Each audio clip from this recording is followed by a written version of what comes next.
World best viewers अस्सलाम वालेकुम। अल्लाह ताला आपके घरों में ढेरों ढेर रहमतें बरकतें नाजिल फरमाए और आपकी जायज़ ख्वाहिशात को जल्द अज जल्द पूरा करे, आमीन सुम आमीन। मैं मिसेस इफ्तिखार आज आपके साथ शेयर करूंगी नमक पारे बनाने की रेसिपी।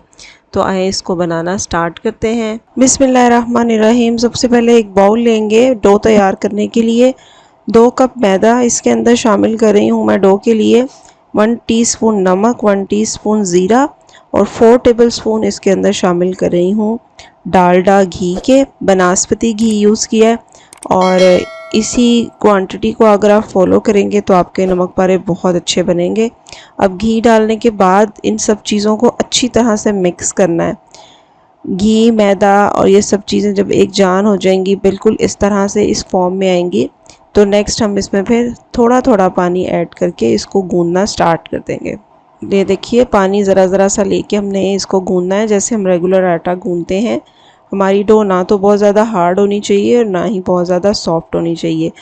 और गूंदने के बाद इसको हमें 30 मिनट के लिए रेस्ट पे छोड़ना है ताकि हमें इसके अच्छे और बेहतर रिज़ल्ट मिल सकें। जब तक कि मैं इसे रेस्ट पे छोड़ती हूँ, हम चलते हैं आज की अच्छी बात की तरफ। रसूलुल्लाह सल्लल्लाहु अलैहि वसल्लम ने फरमाया, तुम में से हर एक की दुआ कबूल की जाती है जब तक वो जल्दबाजी से काम नहीं लेने लगता और ये नहीं कहने लग जाता कि मैंने तो दुआ मांगी लेकिन मेरी दुआ कबूल ही नहीं होती। अल्लाह ताला हमारी दुआओं को कबूलियत का दर्जा अता फरमाए। यहाँ देखिए व्यूअर्स, 30 मिनट के बाद हमने जो डो रेडी की थी उसको मैं 2 हिस्सों में कट करती दिखा रही हूँ आपको। देखेंगे इस तरह से होगी। अब इसको क्या करेंगे, हम बेल लेंगे और बेलने के लिए सरफेस पे थोड़ा सा घी लगा लेंगे ताकि ये चिपके नहीं, और इसके ऊपर ड्राई मैदा हम डस्ट नहीं करेंगे, सिर्फ घी का ही इस्तेमाल करते हुए हमने इसे प्रिपेयर करना है। बेल लेने के बाद इसको आप अपनी मर्ज़ी से किसी भी साइज़ में, किसी भी शेप में कट कर सकते हैं। मैंने इन्हें इस तरह से कट किया था छोटे टुकड़ों में। आप चाहें तो अपनी मर्ज़ी की कोई भी शेप बना सकते हैं, ये बनाना बहुत इजी है। चलें जी, अब आप देखिए ऑयल मैंने गरम कर लिया है मीडियम फ्लेम पर और बहुत ज़्यादा हीट अप नहीं किया। अब आहिस्ता आहिस्ता इसमें नमक पारे मैं शामिल करती जाऊंगी और हमें इसको उस वक्त तक फ्राई करना है जब तक कि ये अच्छे से प्यारे से गोल्डन ब्राउन कलर के नहीं हो जाते हैं। और जब भी हम चूल्हा ऑन करते हैं दुआ पढ़ते हैं, अल्लाहुम्मा अजिरनी मिनन नार, अल्लाह हमें जहन्नुम की आग से बचाए।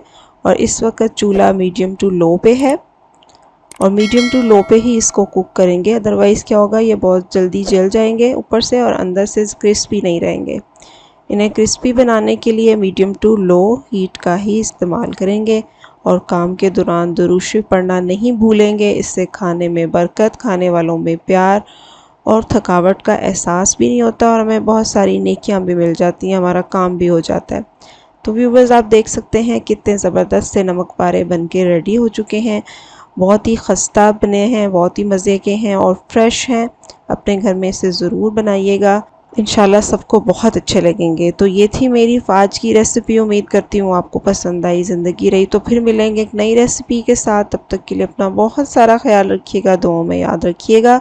Thank you so much for watching my channel. Have a good day. अल्लाह हाफिज़।